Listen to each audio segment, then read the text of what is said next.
Yo, what's up sa iyo dyan mga pre? Andito tayo ulit. Kala nyo hindi na ako magbablog ha? It's been 3 weeks na simula nung nakauwi tayo galing sa Oman. Sa araw pala na to ay magja-jogging tayo mga pre.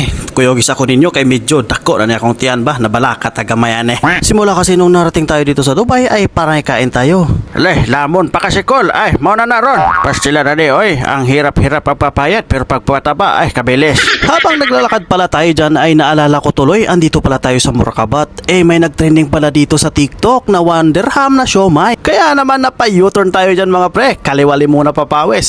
Nakakagutom. Sabi kasi doon sa video sa TikTok, nasa harap lang daw ng Aros Damascus Restaurant ang location ng 1 dirham na siomai, which is ang New Era Supermarket. Nasa loob yan mga pre at tara papasukin na natin yan. Ayun na nga mga pre, totoo pala ang chismis. Nasa loob pala ng New Era Supermarket ang nagtre-trending na 1 dirham na siomai. At syempre umorder na tayo ng mga pre. Umorder pala ako ng 5 pirasong siomai na chicken at itong gulaman na pampalamig natin. Dati sa Murakabat may nagtrending na balinghoy. Ngayon 1 dirham na siomai naman yung nagtre-trending.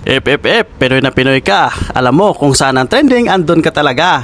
Kaya kung sino mang makapanood ng video na to, for sure pupuntahan mo kung hindi ka pa nakapunta. Alam kong curious ka.